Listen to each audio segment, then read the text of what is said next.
Hi, this is Corey Johnston, and today's lesson is going to take place in the 10th chapter of the book of Matthew.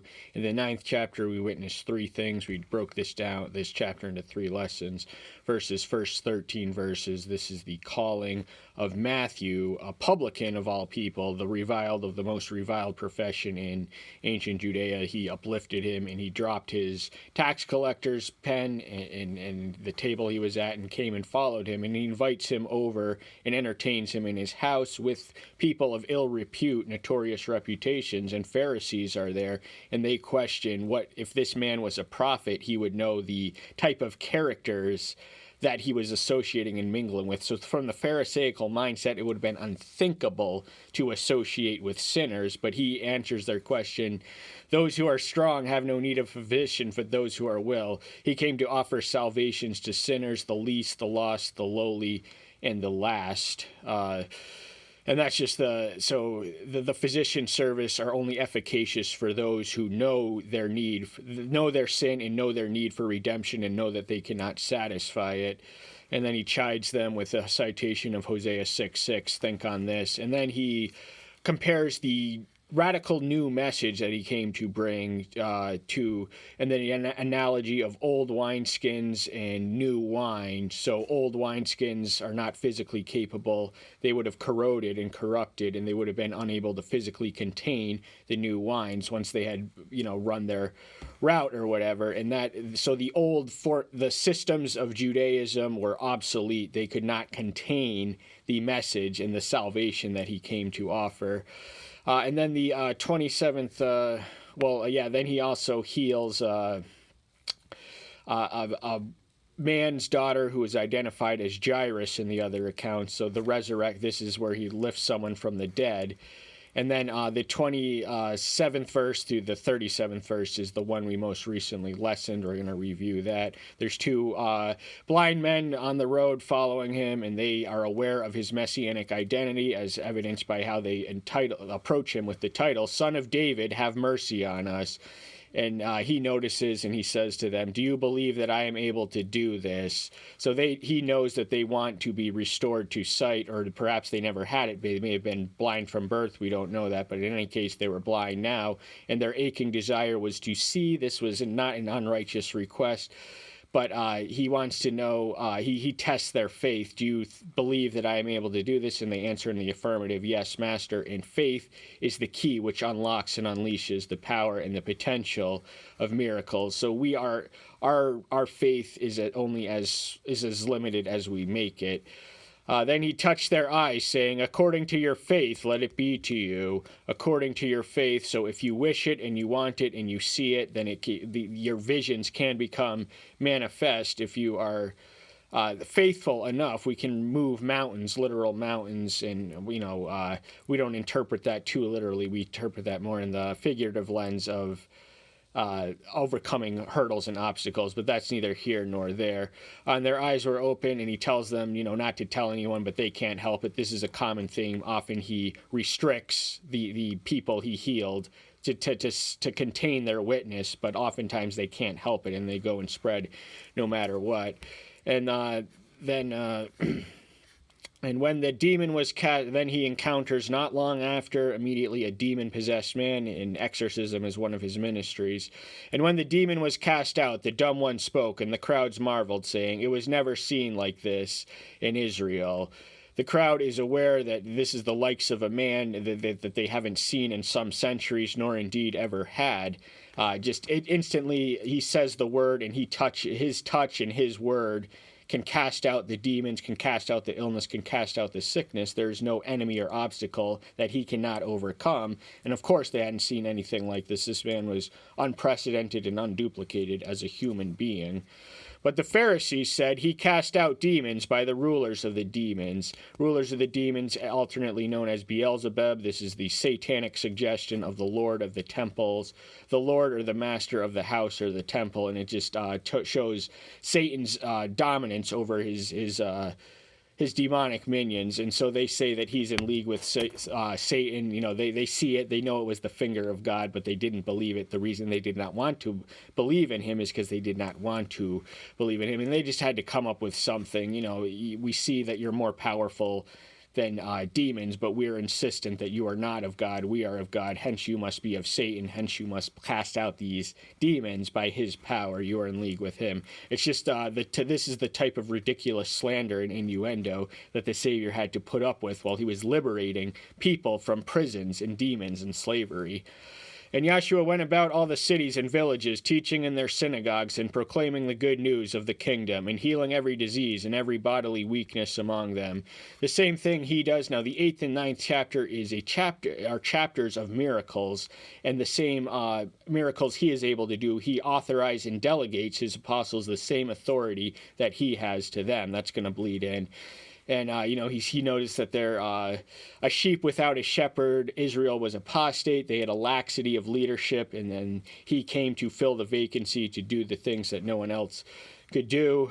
So he was their shepherd, and he could not look at them not compassionately. But this also ties into the phrase, the lost sheep of Israel, verse 6. We'll get there when we get there. Then he said to his disciples, the harvest truly is great, but the workers are few. Pray then that the master of the harvest would send out workers to their harvest.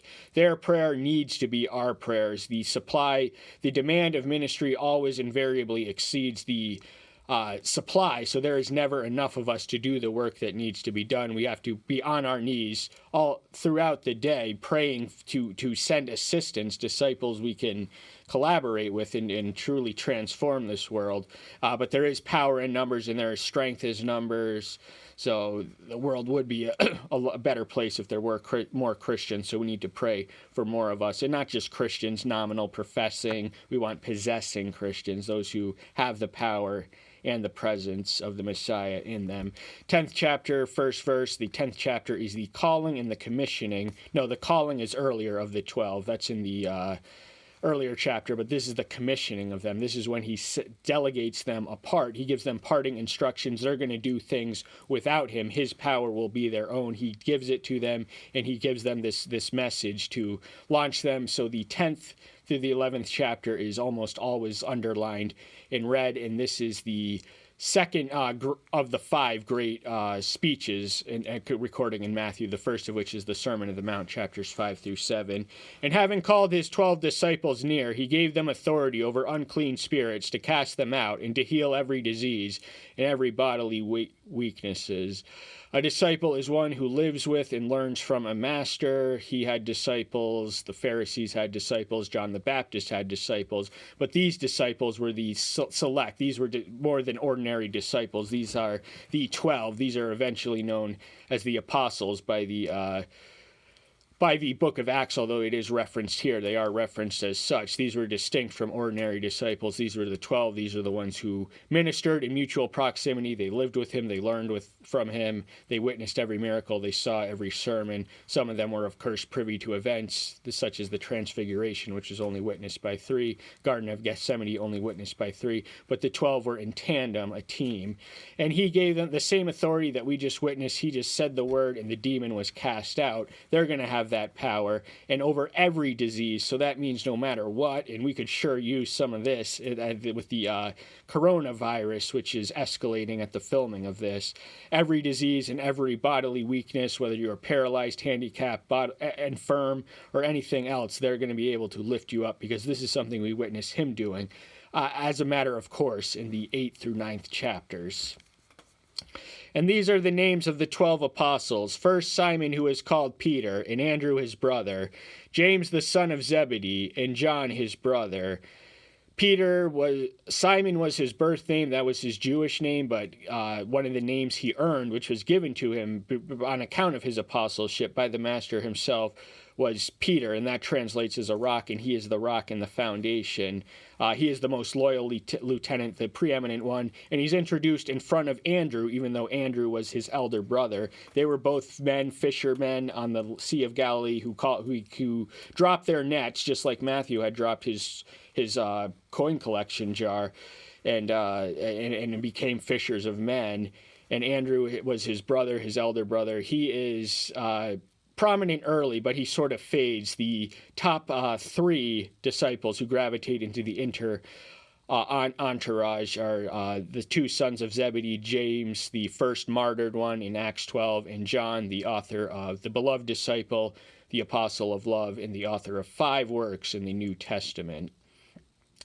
And the order in which these are presented are never identical. So Mark has a version, Luke has a version, and some of the names are distinct in John. But the order, they are all listed. All 12 of them are, and the only name discrepancy is one, the final one of the verse 3 we're going to read.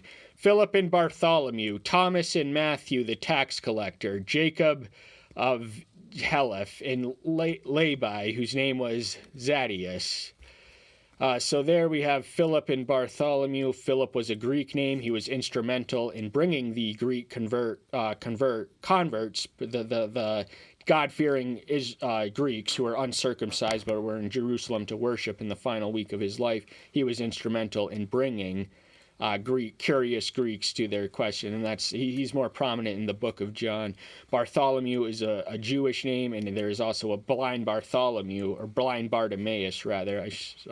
But Thomas is the one who earns the unfortunate appellation of Doubting Thomas on account of his failure to believe. In spite of the witness of the other 11 disciples, he did not see him unless he saw the spear side in his hands and held the nails and the stigmata in his hands. He would not believe. Yet he was resurrected and he did believe. But he's also, to his credit, the only other mention we see him. Now, most of these names in this list do not receive much mention outside of their listing.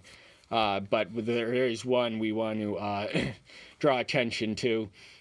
In the next verse, Matthew was a tax collector. What does that tell you about him? He called the reviled of society, the weak, the foolish, the base, to overthrow the earth. And tax collector would have been the last person that a religious leader would have looked to, but he was not an ordinary religious leader. And the other one we want to is Levi. It's also Judas, and Thaddeus was his one of his names. This is distinct from Judas, who will betray him, as he is listed in this. Simon the Zealot, and Judah from Kerioth, who also delivered him up. Simon the Zealot, now I want you to think of these two things in tandem and in contrast. The tax collector, these were considered the traitors of society because they worked for Gentile powers. They fleeced their own people on their behalf. And the Zealots were the ones who considered violence and warfare to be God-sanctioned against. They may have found an audience in contemporary liberation theology. But just the fact that these two men could live together and learn together and love one another is a testimony and witness. These are the last two people. You get these two in a room, there's bound to be blood. These the Zealots would have hated the tax collectors, but through their common submission to the same master, that hostility was quelled between them.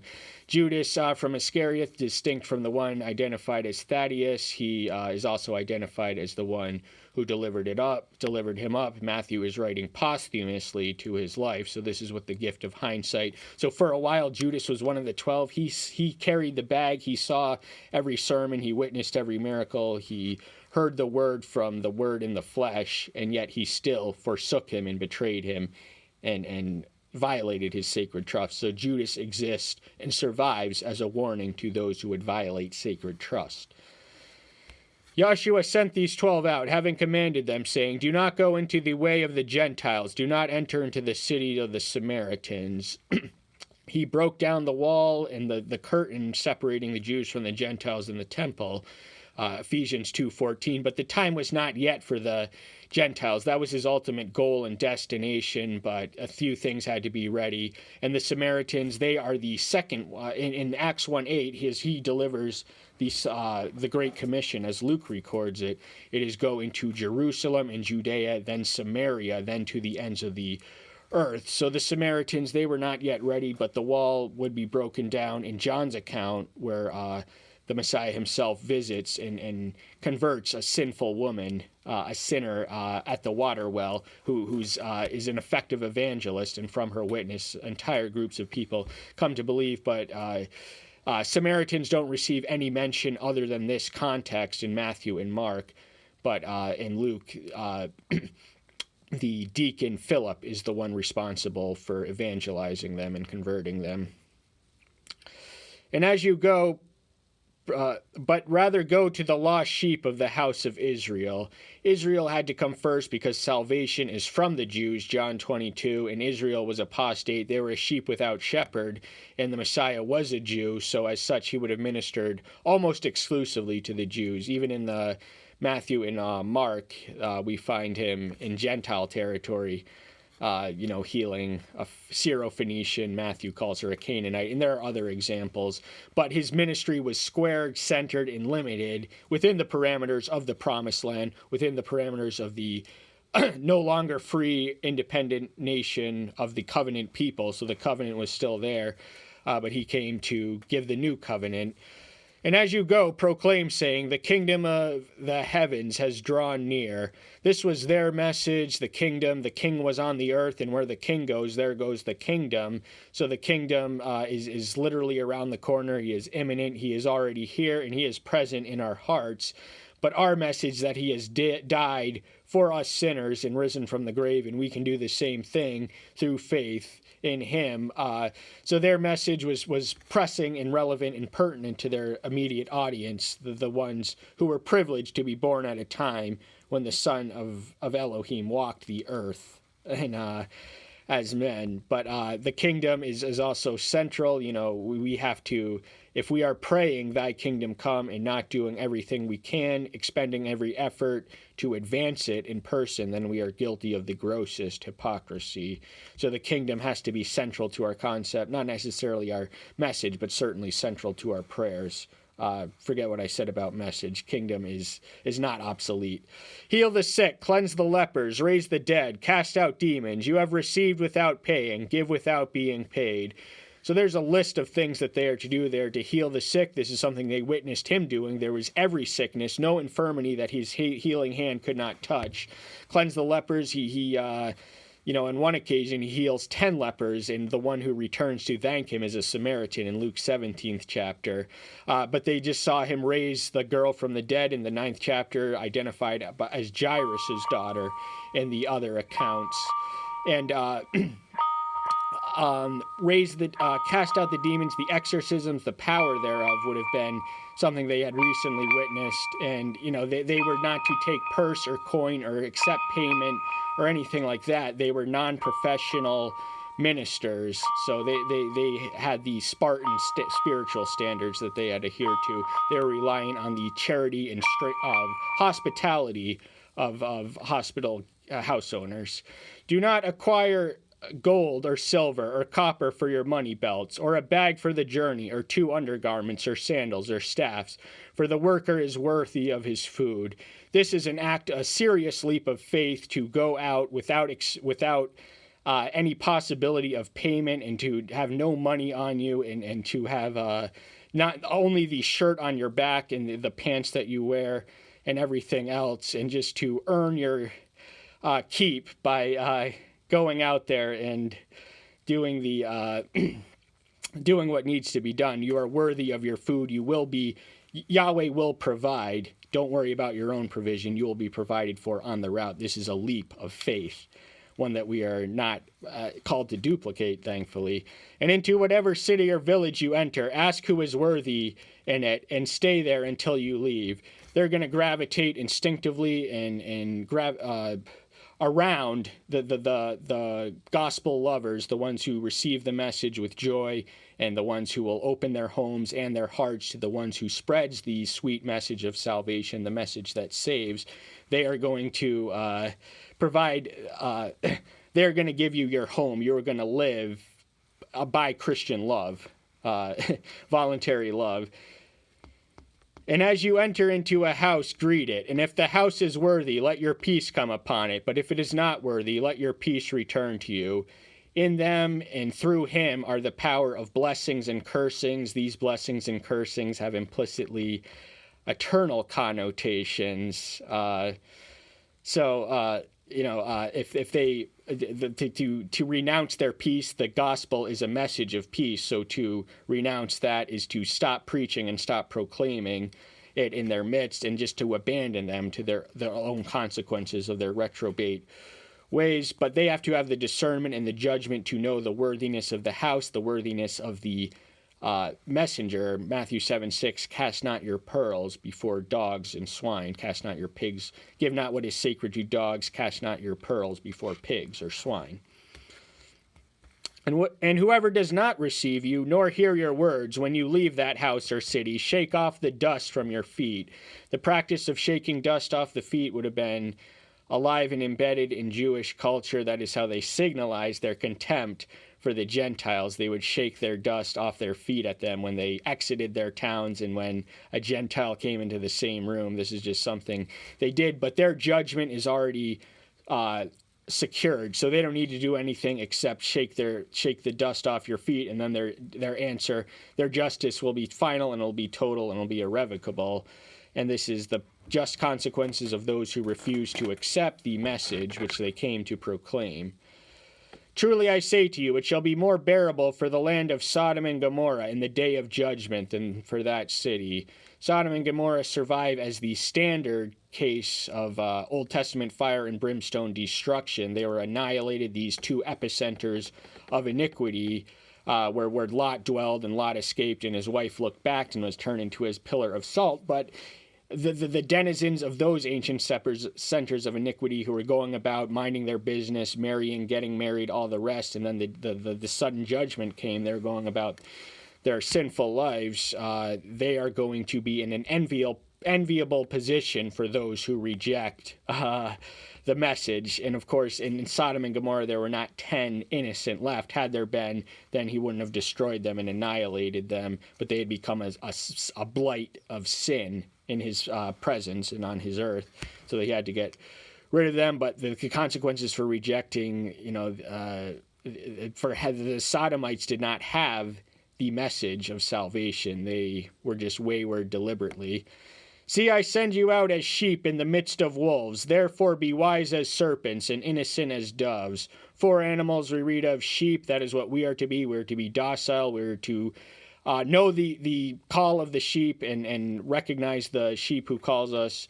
And we are sent out to wolves. These are hostile. These are enemy antagonists. These are vicious. These people mean us harm. So in order for a sheep to overcome a wolf, the only way they're going to do it is to be tough-minded and tender-hearted. Wise as serpents, innocent as dove. The serpent is the craftiest of all the beasts, even though its brain isn't very advanced biologically. It still has the reputation for cunning and deceit. The serpent deceived Eve. And innocent as doves. Doves was the form of the Ruach Kadesh when it descended, and the Trinitarian witness at his baptismal scene. But beware of men, for they shall deliver you up to the Sanhedrin and flog you in their synagogues. The message and contents here echoes what we read of in the Mount Olivet Discourse. This is the pre-tribulation persecution which they had to go through and which we will have to go through before the tribulation comes, before the natural calamities and the disasters, what was going to come. But he's preaching to them in their present context. They have a definite mission and destination, and he's trying to get them ready for that. And he doesn't offer them any illusions at what lays ahead. Beware of men. These people are trying to imprison you. These people are trying to control you. These people are against you. They mean you ill. They mean you harm.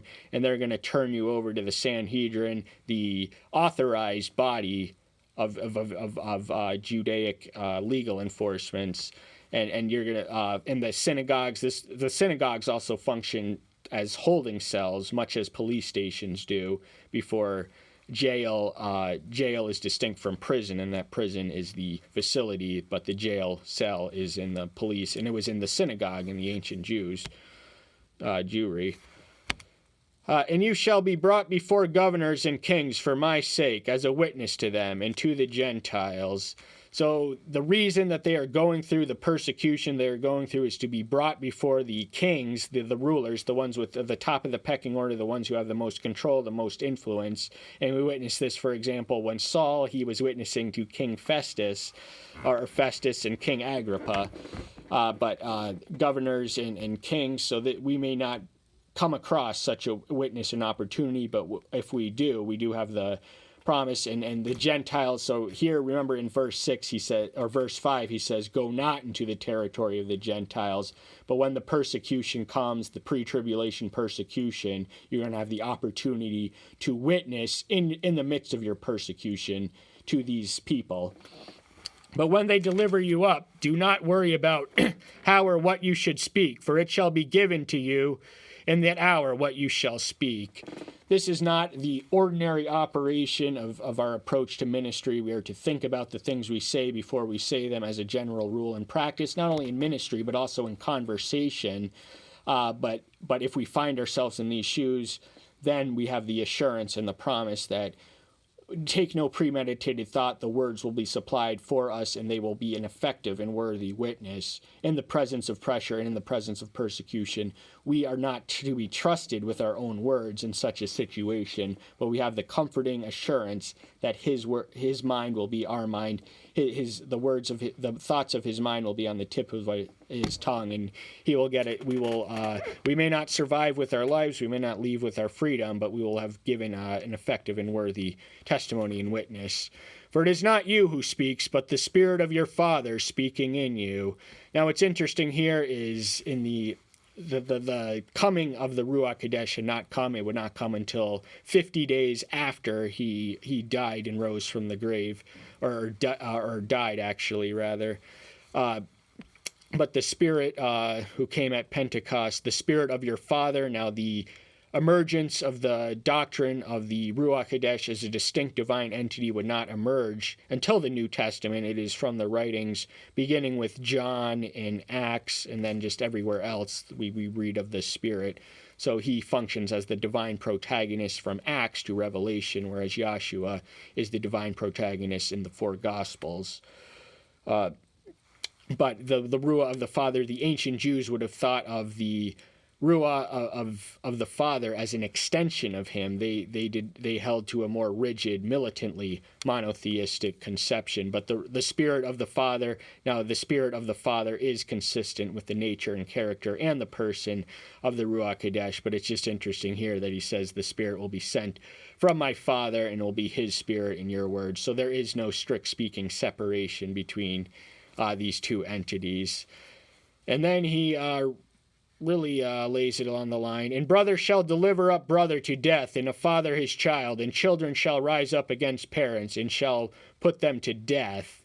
Family division is as cause and consequence and the effect of the spread of the good news. This family division, he did not come to bring peace, but he came to bring the sword, and the sword is going to divide the family asunder, and so his message brings pain and division, and the division strikes into the family. It was alive and embedded in his own family. His own brothers, his biological half-brothers, struggled to believe that he was who he said he was who he claimed in John 7:5, and divided homes.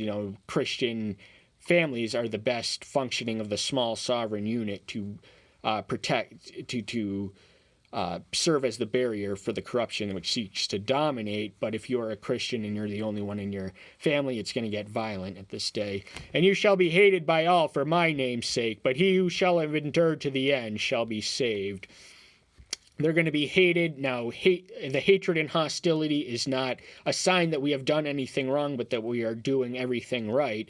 The world hated him first, so we who call ourselves his disciples have no right or reasonable expectation to expect not to be hated, not to incur the hatred and hostility of the world that we are trying to save.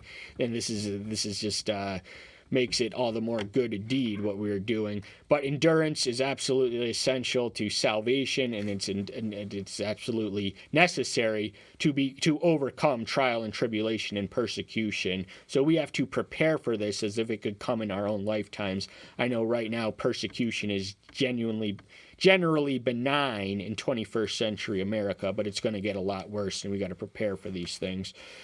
And when they persecute you in the city, flee to another. For truly I say to you, you shall by no means have gone through the cities of Israel before the Son of Man comes. So they are promised the persecution, and they are told, now persecution is the seed which spreads the message, because once people are persecuted in one place, they get up and they spread the seed somewhere else. So they're going to flee to another, and the message is going to follow the messenger. So the message will spread where the messengers are. And, you're going to make it through Israel before the Son of Man returns. Now, this can be likened to the temple prophecy in Matthew 24. We wish we had more time because it does deserve a detailed unlayering, but that's all the time we have for today. Thank you so much. I'm so glad you're here. Stay tuned until next time. I'll see you then. Bye-bye.